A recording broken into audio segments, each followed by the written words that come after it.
WTI, and my niece loves pink. So it was definitely a no-brainer to get this Mysticbags backpack.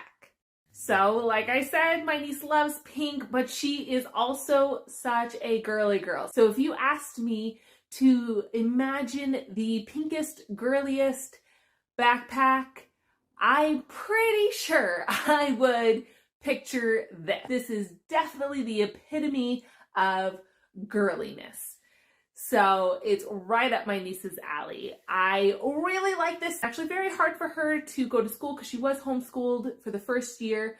So she was definitely apprehensive to go into in-person school. So what we did to encourage her to get excited about doing this, we looked for something that was going to get her super pumped. So we found this. I love it. It is very well made. It's also extremely useful. It has so many pockets. My niece loves it. It has served her very well during these school years, and that's our point of view.